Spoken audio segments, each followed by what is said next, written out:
Omakase, the life and words of author M. Karen. Hi there. If this is our first time meeting each other, let me give you a brief introduction. My name is Max. I write every day. I write books for a living. I, like many other authors, suffer at times from an addiction to The Sims. My pronouns are they, them, and I strongly believe, that there is no better ice cream-based good than the ice cream sandwich. None are better, none are bolder, none are a pillar of the medium like San Francisco's It's It. And welcome to the 6th episode of Omakase, a writing advice and inspiration podcast. I was not expecting to go on such a tirade about ice cream sandwiches, but I realized halfway through that point just how passionate I felt about ice cream sandwiches. Hey guys, welcome to a new episode of Omakase. If you're new, the format for this podcast is relatively simple. It's broken into 3 segments. The first one is my week. I talk about my process, what I've been doing, what I've been up to, and I share you a little bit of insight into my creative process. Today I'm going to be talking about giving feedback to people, and one of the big cruxes of editing your novel.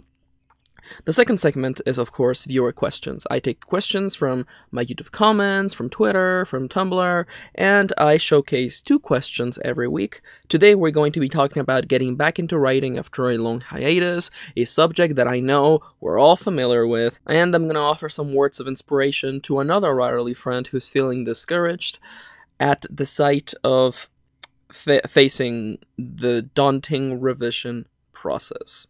And of course, the last segment of the show is the prompt. I usually like to leave you with a weird story idea. Today is a formal brainstorming exercise, and we're going to be looking into the many ways that the world can end, and what the end of the world means to stories and characters. But now, before I dive in, 2 bits of housekeeping. First off, thank you to everyone who's left reviews on iTunes and on the other platforms. It actually means a lot. And if you haven't already, consider just leaving a rating. A review would be great, but if you just want to just scroll down the page from this podcast and just leave a 5-star rating, it would actually mean a lot, especially for a new podcast. And of course, I want to let you know that the song which you heard at the beginning of the show and which you will hear at the end is titled Dreams of Green by the OZ Jazz Collective and OCRemix.org. You can download this track and thousands of others for free over at OCRemix.org. And now, my update. You may notice that my voice sounds a little different today, or maybe it doesn't. I'm up here, I say, tapping my temple. I'm up here, up in my head 24/7, so I don't know if I sound that different. But I spent a long time yesterday talking out loud, and I could feel by the end of it that my voice was a little bit coarse, a little bit rougher than usual. So hopefully that won't be a big deal. Now you may be wondering, Max, what does it have to do with anything? Well, it's because yesterday I met with a writerly friend of mine who I was going to be giving writing feedback to. As I mentioned in the past, one of the biggest parts of the process is to reach out to other people, other writers, and get their feedback on your writing. And that's what I sat down to do yesterday. I sat down with my writerly friend and I went over my general notes for their novel. And I had a lot to say because, and the thing that I don't think I don't believe I have externalized this yet on the podcast, but I've done editing work, professionally, and, my partner has also done it, and it's the sort of thing that we can't turn off looking for inconsistencies. It's basically the reason why on our other channel we review shows and anime, and we just basically analyze these mediums critically, and sometimes when a show is very bad, we're just looking at inconsistencies. We can't turn our brains off. We just we just find them. And it serves as a nice way to just kind of stay sharp, because being able to look at your writing critically and analyze it critically can help you make a really, really, really good draft that you then reach out to people, and they help you catch the things you wouldn't have caught by yourself. And this actually kind of brings me to the topic that I want to talk about in the first segment of the show: consistency. And I'm saying this right now. If you're writing your novel, don't worry about it. Worry about this only if you are revising your novel. Like I've said forever, when you're writing, just focus on writing, focus on finishing that novel. And then, when revision comes, worry about making it a really good novel. You know me. Write recklessly and revise mercilessly. And as I was giving feedback to my writerly friend, this was their first time getting feedback like this. And it was their first time producing a final draft for people to look at. And it was a new experience for them. And I wanted to make sure that they would get the best out of it, because I know that it's very hard to get, I guess, what can be seen as negative feedback, or inherently objective feedback, such as, you made a mistake here, or such as this particular passage doesn't flow very well for this and that reason. And I wanted to make sure that this experience wouldn't, discourage them from writing anymore, or from revising their novel. And they took it all very well. I was actually really proud of them. But the big thing that I was reminded of, and that Kitty and I were talking about afterwards, is the nature of consistency in your writing. And this may seem weird, especially if you have never fully revised the novel, or you have never thought of your writing this way. The way in which I enter the mode, the editor's mode, is by looking and analyzing the facts that are spoken in the story. And this is something that I would like to inspire you to attempt when you are in the later passes of revision. Don't try to fix everything when you jump into the revision. Don't try to fix everything in one go. Take it step at a time. And usually in the later stages of revision, or when I'm, reading someone else's writing, I focus on looking at the facts that the narrator and the characters and the story are stating, and kind of hold those in random access memory. I just hold them in the back of my mind, and I either make notes about them, or I hold them in the back of my mind and look for contradictions. It's the sort of thing that when a character says, this is not that, and I kind of make a note of my head, the narration has said that that X is not Y. So never throughout the entirety of the story should X become Y. Or through some sort of oversight should X be likened to Y. It is by looking at the facts that I, through my editing experience, have managed to, what's the word I'm looking for? Help be the most useful. It's the kind of thing, and I'm providing an example from what I was reading, and I hope my friend doesn't mind. They mentioned the narration near the end of a chapter about the events that were going on between a character. We get to see the same character across several points throughout the same day, and it is not until the end of the day that the narration tells us that our character has been smoking all day. And this is inconsistent because we got to see this character all throughout that day. We saw him in the morning, we saw him in the evening, and now we're seeing him at night. And just now the narration's telling us that the character has been smoking. So, of course, to patch that over, the solution is always kind of binary. Either A, you take out that detail that kind of makes the particular passage inconsistent, or B, you go back and retroactively add more of that character smoking. It's a sort of thing when inconsistencies come up that you have to look at them and ask yourself, do I care enough about this particular detail that I'm going to go back, or is it important enough that I must go back and, make sure that in every scene during that day, my character is seen smoking because they have been smoking all day because of this reason and that reason. If it is important and it is meaningful, then you should definitely, most positively, go back and build on it. If it's not, take it out. Kill your darlings, etc., etc. This is a sort of thing, and I said this before, But no one ever believes me. When writing is being really effective, you don't notice it. It's the sort of situation when you read half of a book in one sitting. It was because never throughout the entirety of the narration did you get a single red flag. When it's being done very well, just like music, you do not notice it. You don't notice the little tricks, you don't notice the little foreshadowing here and there, the little adding of details to justify things that happen later. That is part of the craft. It is part of the sleight of hand that we're always, doing during revision, making sure that the reader knows something that may appear seemingly unrelated to the story, but of course it will become relevant. Sometimes it's not, or it doesn't always have to be a gun that comes back later and someone fires it. It doesn't have to be obvious stuff like that. It can be part of the imagery, part of the themes of the story.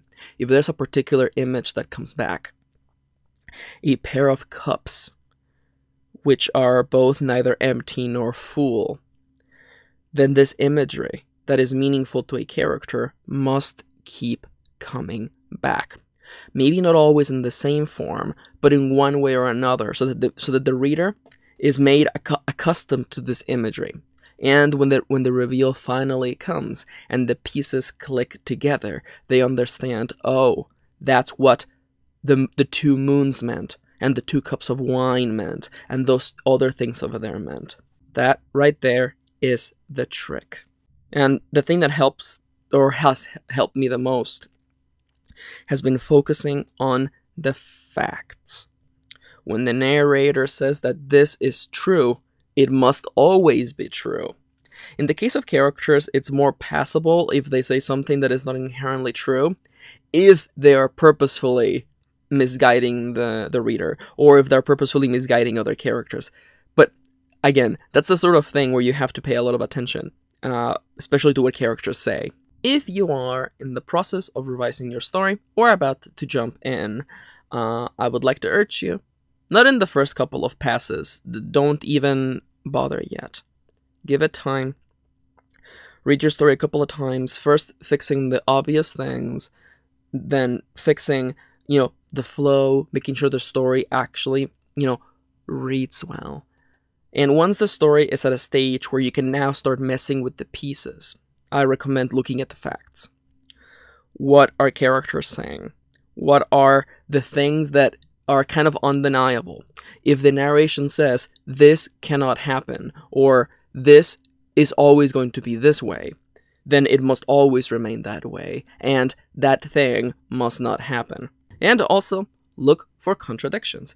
This is the sort of thing that is most definitely a skill. It is something that you're gonna learn and improve as you analyze fiction, your own writing, and the writing of others. Contradictions are some of the hardest ones, and they're the ones where I am paying the most attention in the writing for. A particular example was about a character who recovered something from the body of a loved one who was recently murdered. But earlier in the narration, the narrator made a point to clarify that the forest where that person died had burnt down. And that right there, those 2 little facts spread across 30 pages contradicted one another.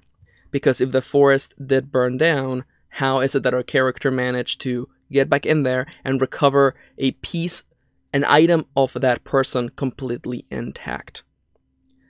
Again, you either justify it, or you take out that detail altogether. But you have to be paying attention.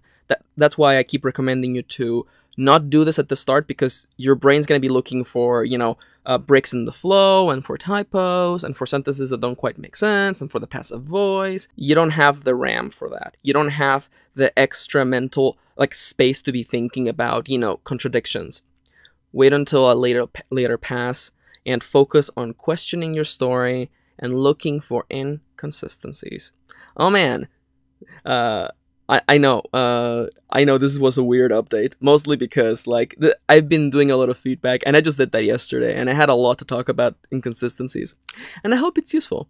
I hope that this helps you, especially if you're jumping into revision. It's hard, and revision can feel very daunting, but don't worry.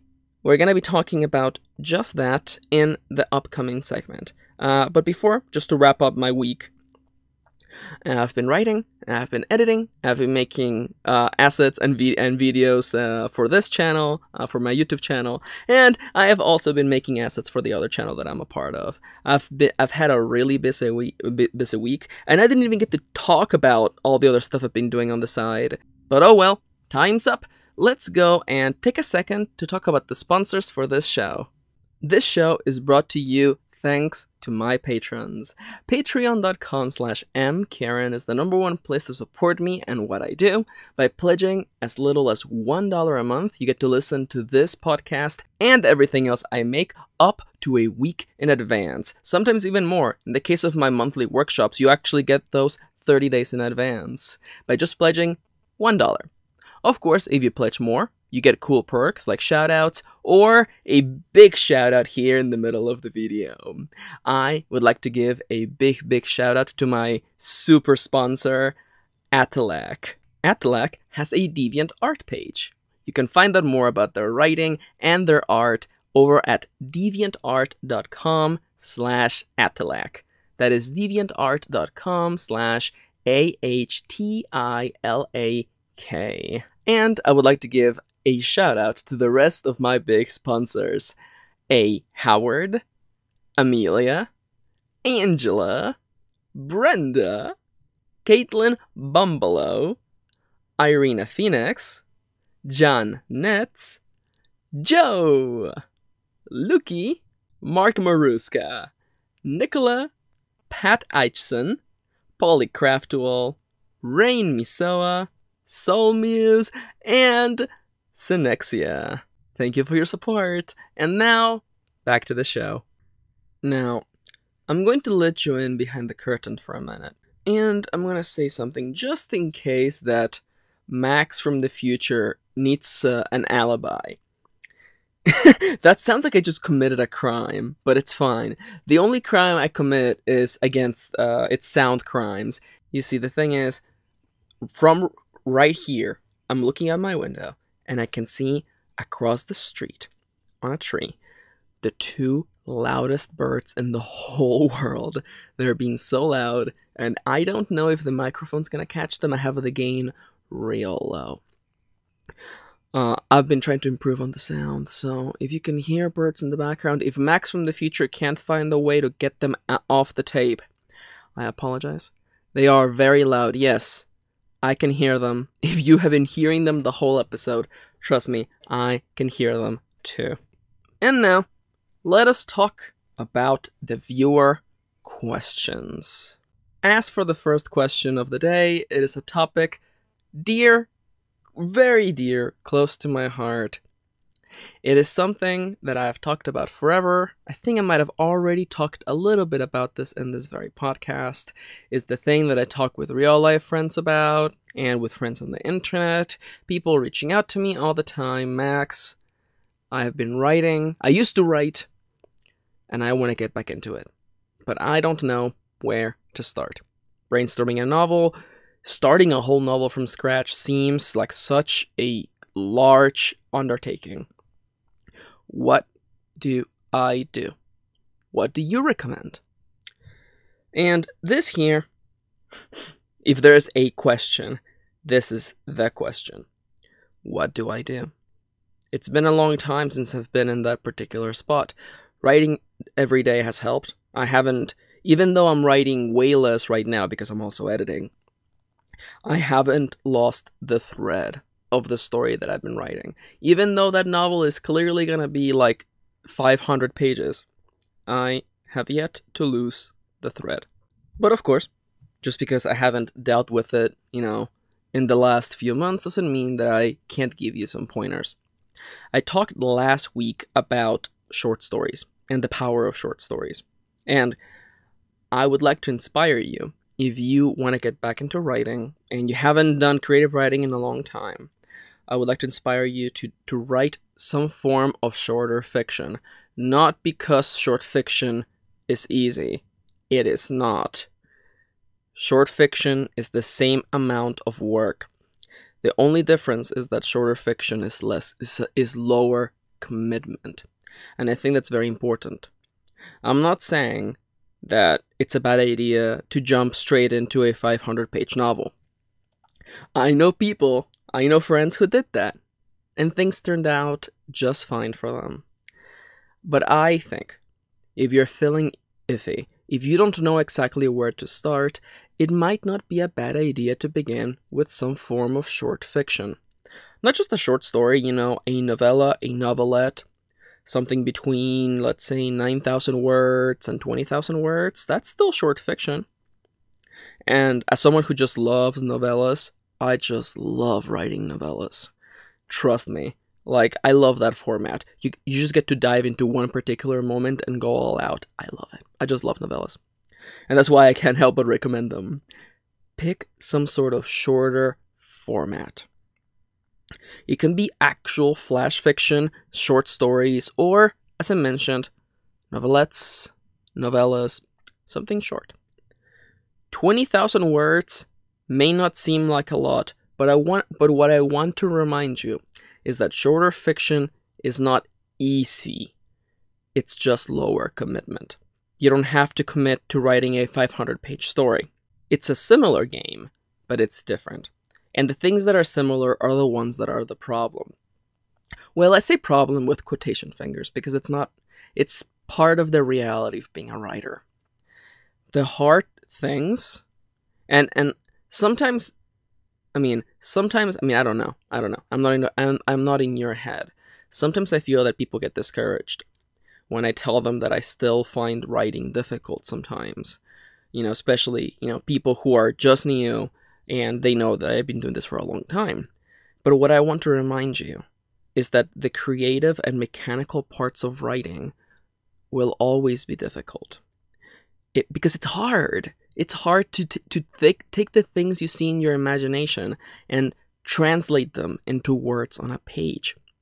Not just, the mechanical act of typing with your fingers or writing with your hands, but also the creative act of taking these images and these characters and the things they say, and then figuring out what happens after that, and after that, and after that.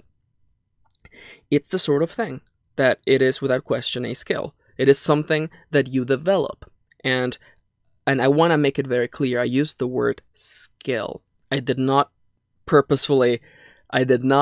use the word talent. Talent is a very mystic word. It's something that you either have or you don't, and that's silly. When it comes to writing, everyone can write. Because writing is the act of telling stories. And telling stories is an inherent part of being human. And telling stories is something that everyone can do. I'm certain that you have told a funny joke, or you have told a story of something that happened to you to someone. The trick, when it comes to, writing a novel, a novella, a novelette, a short story, flash fiction, is to tell an interesting and effective story. And that right there, it's a similar idea. You're telling a story. You're describing locations, you're describing people, the things they do, the things they say to one another, and progressing from scene to scene. The difference, of course, is that we're not cutting from the cloth of our previous experiences. We're creating the cloth. We are bending time and the fabric of time and space inside of our minds. And that's hard. And that always remains hard. I'm not trying to discourage you, but you're not going to wake up one day and the words are going to be easy. The hardest point for me is always just before I start. And this happens every time. This happened today, this morning. The hardest point in the whole writing session is the moment right before I begin. Right where, I get the doubts, I get the fears. But thankfully, I have a pretty good system for getting over that. It's called turning on a timer and realizing, well, I have X amount of time to write today, and if I don't start writing now, that time is wasted. And time is precious. I turn on the timer. I actually do happen to have a little, mechanical timer that goes, tick-tock, tick-tock, tick-tock. Sometimes that helps. If I don't immediately start, I just grab it. It's shaped like a little mushroom. I got it at one of those knick-knack stores. And I just turn it on, I crank it like, tick, tick, tick, tick, tick, tick, and then it just starts ticking, And I'm like, at that point, like, I gotta start writing. I have to stop wasting time. And I dive in, and I start putting words in one or the other, one in front of the other, and next thing I know, I'm writing. I get into the flow. But the beginning always sucks. I've always felt that it's a lot like jumping into the water, like, going into a pool. And the shock of jumping in is what sucks the most. And, excuse me, do you ease yourself into the water or did you just jump in? Because to me, it's always been jump in. The shock of slowly stepping down into the pool is torture for me. So, I don't know what the equivalent in the metaphor of writing would be easing yourself into the pool, but I just like to just jump in. Turn on the timer, and just start writing. So, to my dear writerly friend out there, struggling, feeling unsure about where to begin. The act of writing, remember, writing is a verb, it's a thing you do, it's a thing that you must continue on doing. That right there doesn't change. I think it might be wiser to start with something that is low commitment. A short story, a novella, a novelette. Something short, just so that you can write it, let it sit. Yeah, like write it and finish it. Because finishing stuff feels great. And then edit it and walk yourself through the entire process. And then do it again, and again, and again. Not to build confidence, but to get used to jumping into the pool and feeling the shock. I think that's very important. And if you want more information on what you can do to make a short story more effective, I talked about that last week. I know this is like a really just like light tap about this question, but I want to just kind of drop this in and just talk about it because I know someone out there is listening to this and dealing with that. And sometimes it just helps to hear someone tell you, hey, just write something short. Not because short stories are easy. I have to super stress that because, like, if you go into short fiction thinking it's gonna be easy, you're already setting yourself up for disappointment because it's the exact same process. You mechanically have to write by hand or type on a keyboard, and if you're not used to that, of course your hands are gonna, it's gonna not only be physically exhausting, but also emotionally and mentally exhausting. Because you're also imagining things and translating them into words. It's a whole process. And I just think that lower commitment is a lot more helpful. Especially if this is your first experience with something like this. Alright. With that question out of the way, let's talk now the other end of the spectrum. Because sometimes, the hardest part is just getting started. And that's completely okay. But I did get a question from a viewer who, inspired by, things that I've been saying recently about revision, they decided to finally jump back into their story and start editing it. And upon realizing all the stuff, all the work that lies ahead of them, they feel discouraged. And it is true. That when you look at revision, it is a long process. My patrons right now have access to a video where I go through the entire process of creating a finished novel, like an actual novel that you can sell. And it's a long process. And I'm not surprised, I wouldn't be surprised if someone felt a little discouraged. Because everyone thinks only about the writing and that being the hardest or the longest part of the process, but creating a book is actually a long journey. That's why I want to inspire you to not particularly be in a rush. It takes a while to release a book. And equally so, it takes a while to revise. And it takes a completely different mindset than writing to revise your novel. And my dear writerly friend was worrying, feeling really bad because it's this conflict, You have put all this work, and yet it feels as though there's only more work ahead of you. And I understand this conflict. I think that is something that a lot of writers deal with when time for revision comes. You kind of have to face, the work that lies ahead. It's not inherently bad that you realize it's daunting. But I think the worst thing you could do is to give up and to let go of that story. Not out of some mentality that, don't be a quitter, or, giving up on your writing is giving up on your dreams. I'm not even talking about stuff like that. My point of view has always been a practical one. You have already spent so much work. You have dedicated yourself. You have made it to the end of the first part of the journey. Why turn around now? And I'll tell you right now, writing your novel may not be the only point in the process. It may not be the only thing you have to achieve. But I think, at least in my heart, that it is the process that takes the longest. Writing a novel takes a long time. Revision may feel like it takes forever, but it will not take you as long as it took you to write that novel. And that is like the first thing that I like to say whenever, someone in real life or a friend or, an internet friend is like, hey Max, I think revision is going to be too much work. And my reply is always like instantaneous. No, there's no way it's going to be more work than what it was to write it. Don't be silly. And you have already done the hardest part. Writing a novel is, without question, the one that takes the longest. And I guess the hardest. Because revision is a completely different mindset. Like sometimes, and I know this sounds unbelievable, and I'm not trying to, try to come off as cool, because if you know me, I'm not cool. I'm a giant dork. But I have fun when I'm revising.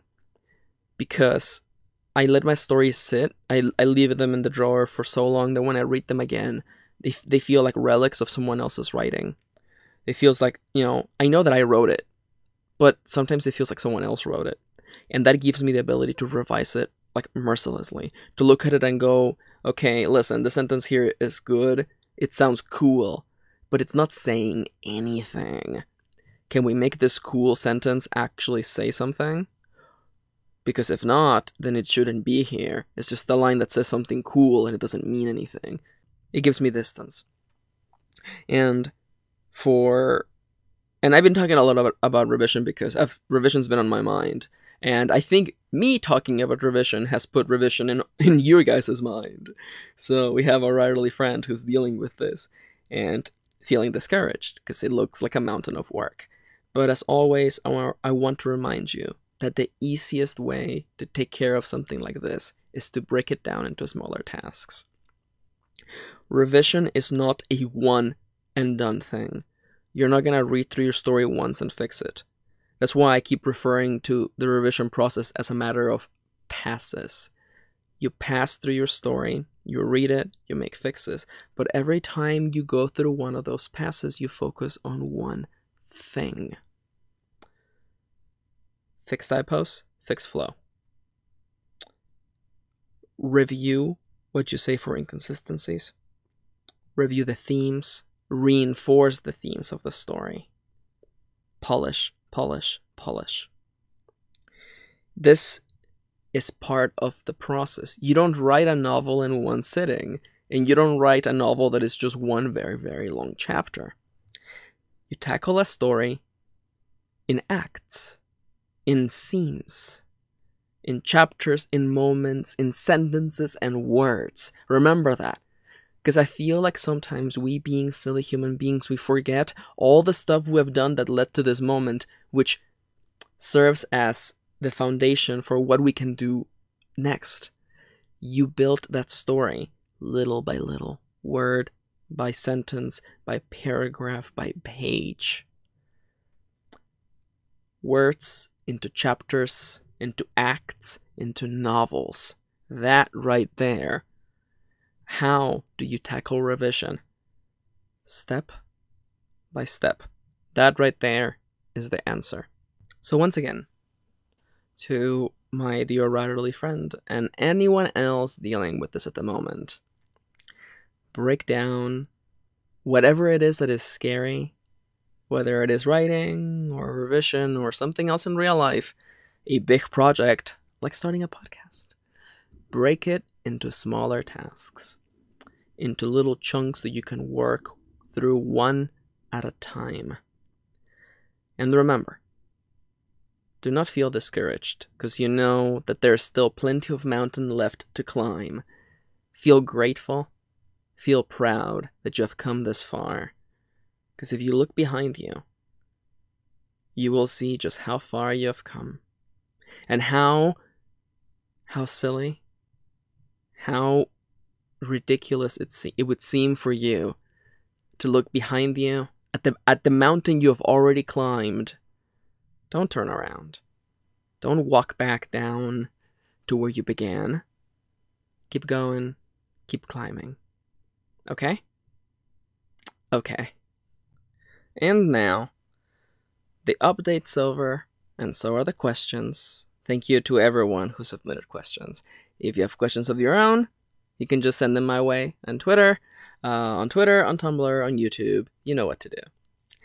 But now, let's finish today's podcast with a prompt, or rather in this case, a brainstorming exercise. For one reason or another, I've been thinking a lot. I've been thinking about the end of the world for no seemingly good reason. I'm not being cheeky or anything. I was just thinking about post-apocalyptic settings. But in order to get to the post-apocalypse, you have to go through the apocalypse. And I was thinking about the multiple ways in which the world ends in fiction. And today, I want to have a brainstorming exercise. Let's begin with an overgeneralization, okay? I think the easiest way to end the world in fiction, I don't actually agree with this, but I'm just overgeneralizing it. The easiest way to end the world is through nuclear war.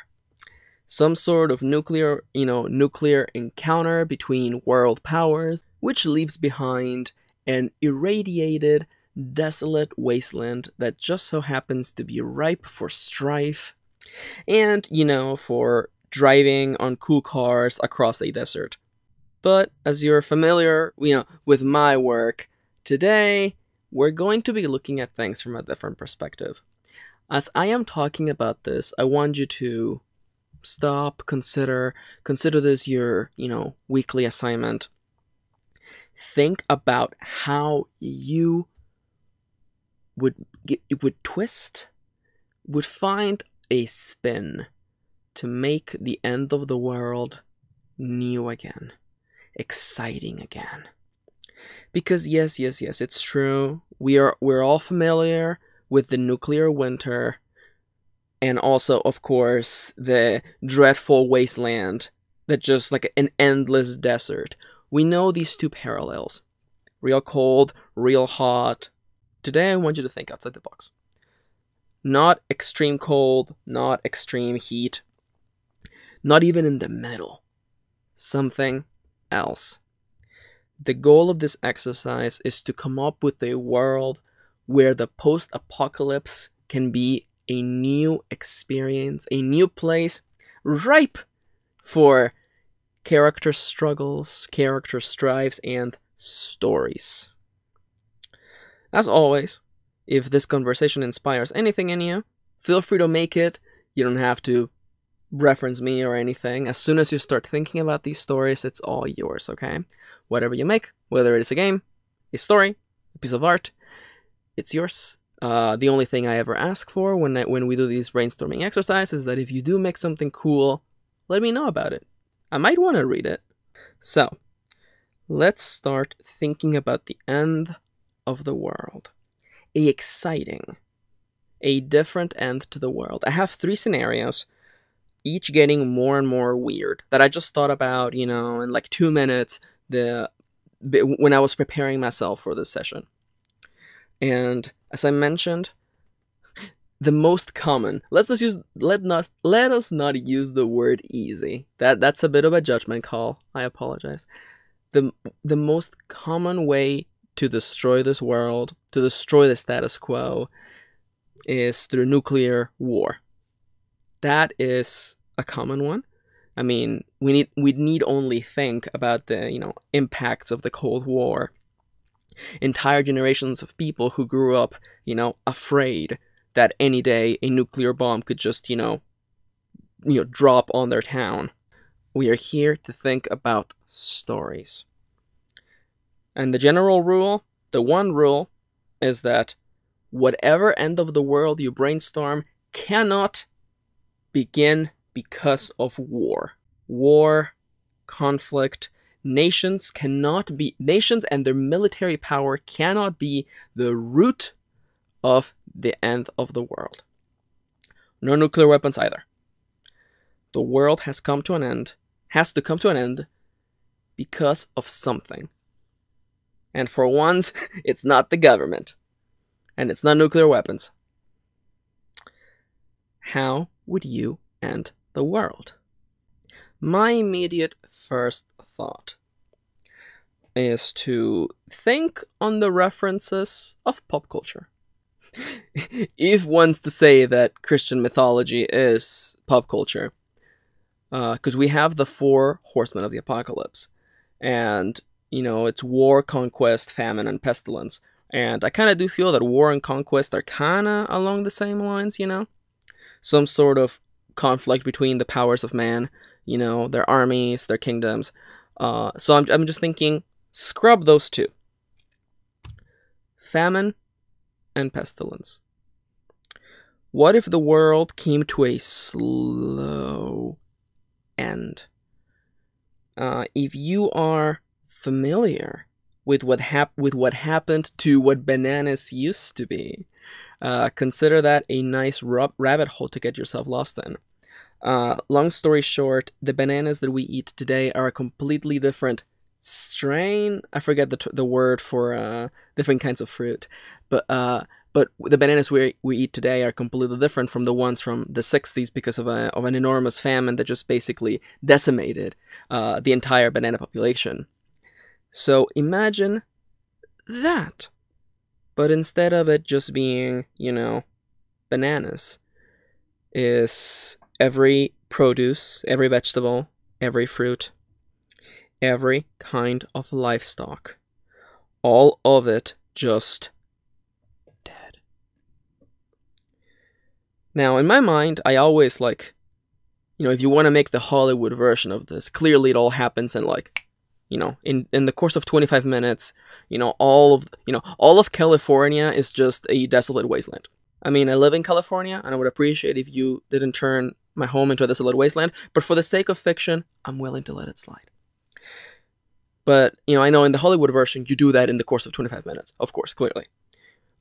I, as a giant nerd, I just love the idea of a story where you follow the slow decline. It's so slow that it gives people time to try to do something about it. Because although having time to attempt to fix it gives you time to attempt to fix it, it also gives people the chance to just panic on the spot. Just imagine a world with no food. A world where, all of the produce, all of the, farm animals, all fruits, all veggies, gone.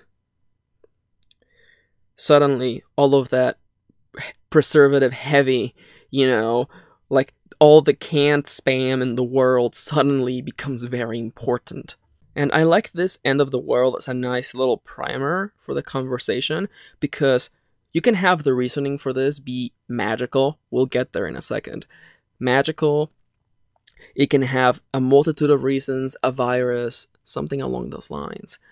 I like the idea of the end of the world coming in this form of famine, because it's just so, I don't want to say simple, but it's so deceptively simple. We take food for granted. We walk down aisles in a supermarket and there's just food lined lining the aisles, and we don't think about it. And in the US, we throw away so much food, and it's the sort of thing, Ideas like that just get stuck in the back of my mind. How ironic would it be that by the end of the week, there's like all the food in the world is lost, and people who a week prior would have been like, I'm just gonna leave all this food here. Who cares? Suddenly, food becomes way more valuable as opposed to kind of an expendable resource that it is right now. It just feels so real, But that's just one way. I have to get through the next two, so I want to be a little bit faster. I'm thinking, we as humans nowadays, we are way more dependent on technology. And I was just thinking, in the back of my mind, because what we do to find stories is that we, do the act of subtraction, or replacing things. We remove things from the world we know, we add things, or we trade them around. And I was thinking, brainstorming, what's a way to end the world that doesn't involve nuclear weapons, that doesn't involve armies and another world conflict, but that is also, a step up from just, all the food in the world just turns bad in one day. And I was thinking, because you've been there, we're so used to the technology we have that when the power goes out, our life changes for the length of that hour. What if just one day the power all went out throughout the entire world? It could also just be a town. It could also just be a country. But I like it just to be perfectly even all around. Now, the justifications for this you can think about. The reasoning why this would happen, I'll leave that up to you. But just think about that. Just think about being the people. It's the middle of the day. It's 12 p.m. It's midday.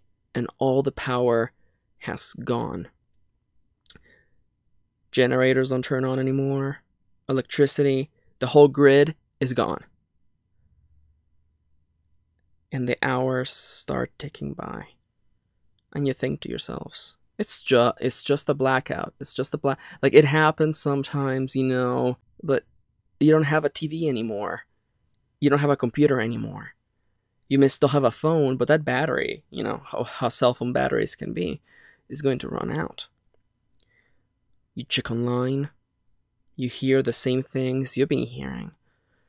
And little by little, that battery, begins to drain and begins to drain. Just imagine, by the time nightfall comes in, and there's no word. You don't know when things are going to get fixed. And you can't call because, there's no power. And the telephones are dead. And your computer has no power to start.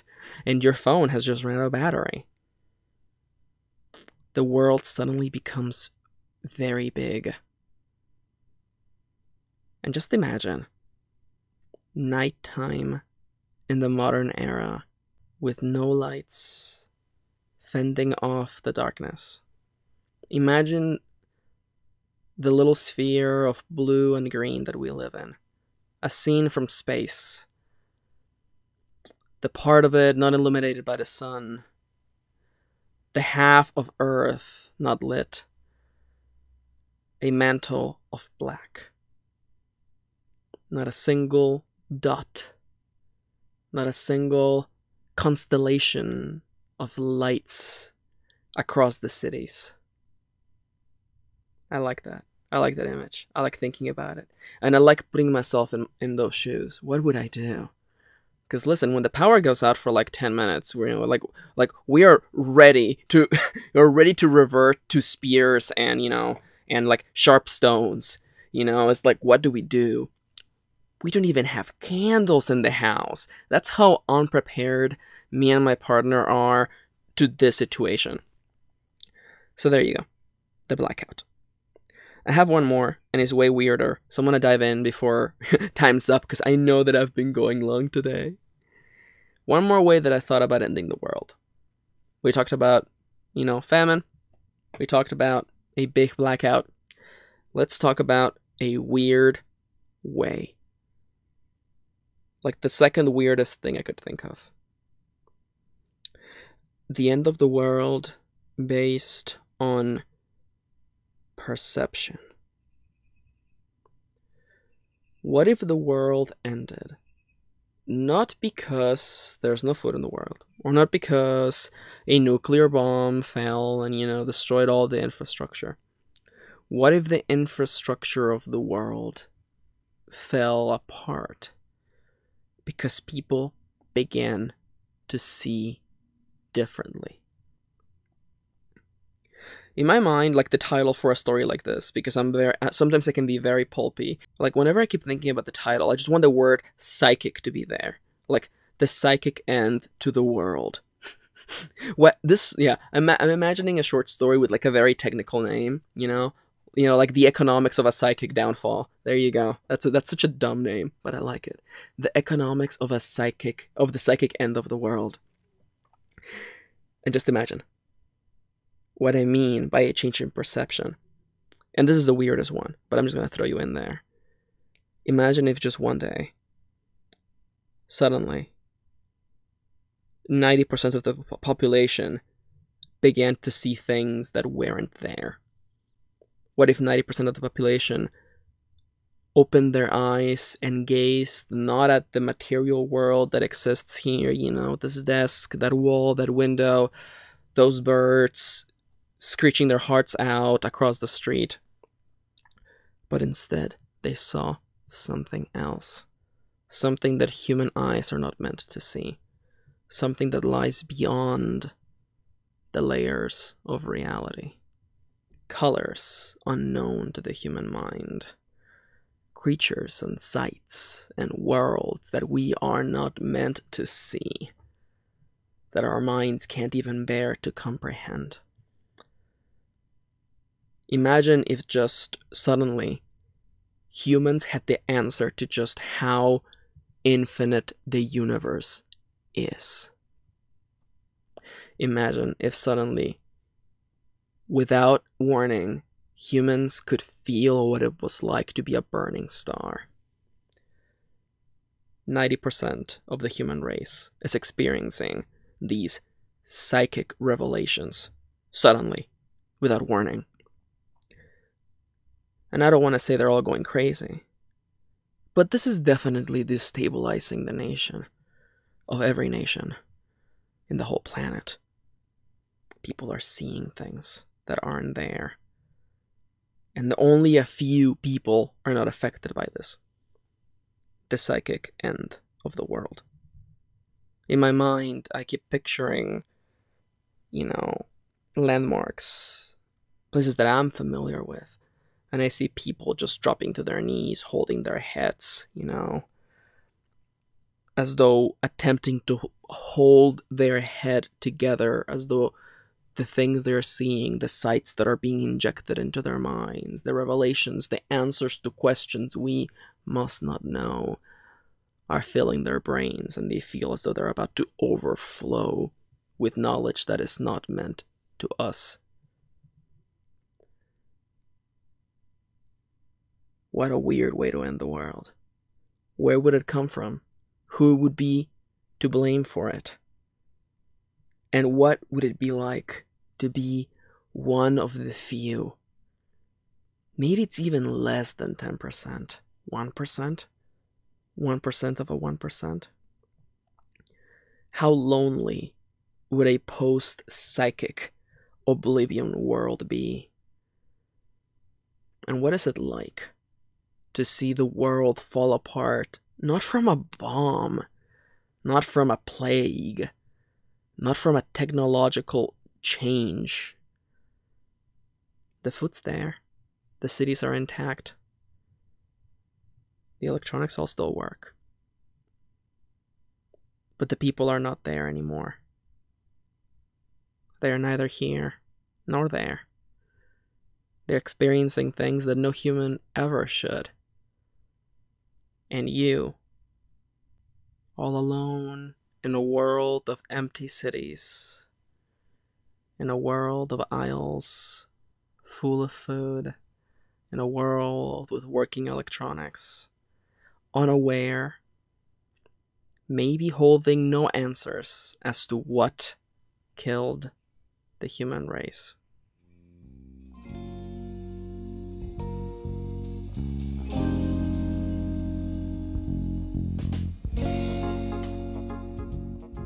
Hi there, Max here.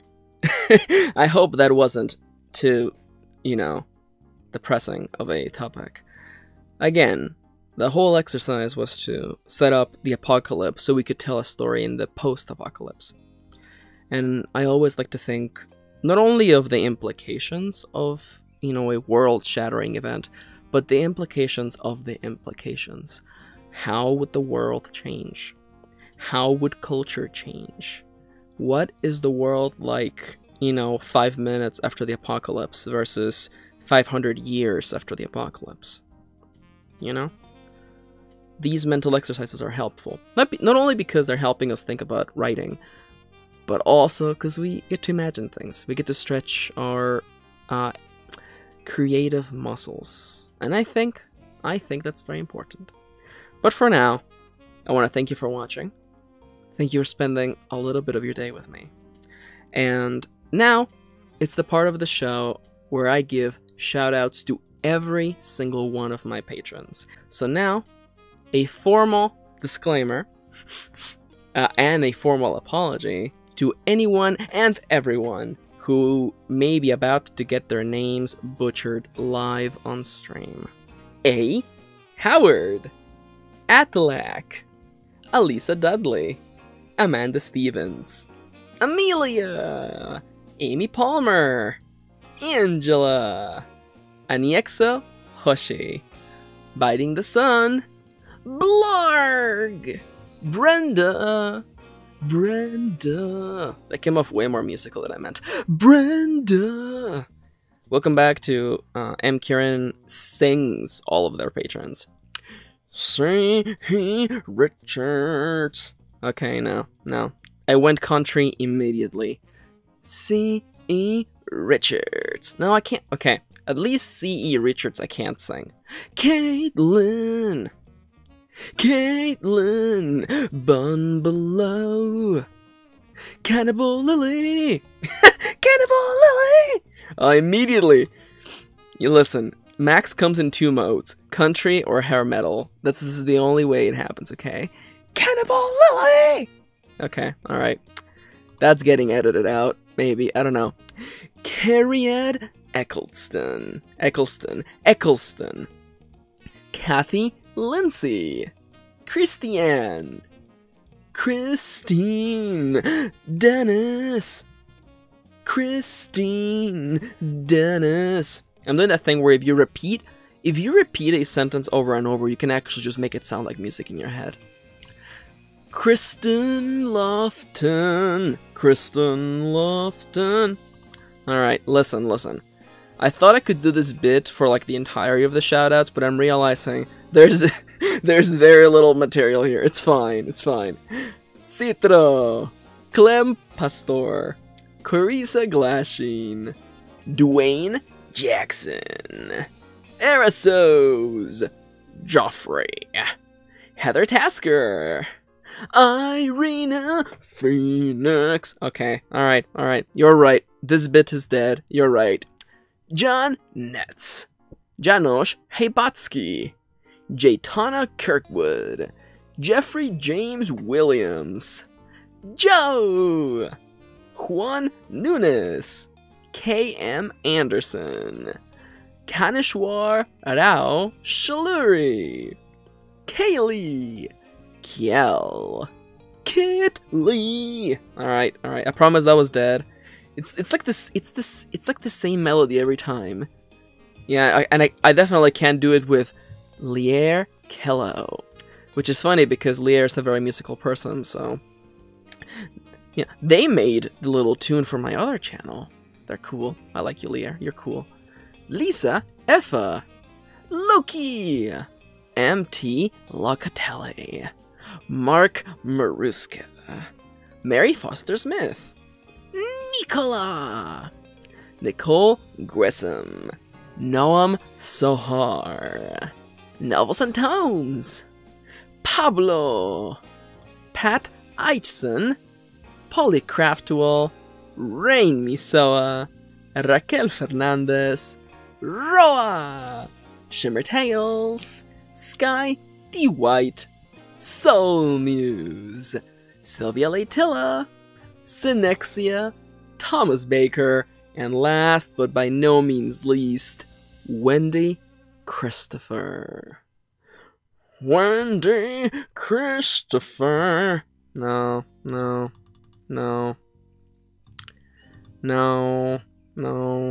I don't even listen to country. That voice has been a joke with me and my group of friends for like 10 years. It's just like, you have like, the so-and-so DJ remix of a song, and then you have the, country remix of a song. It kinda seems like this.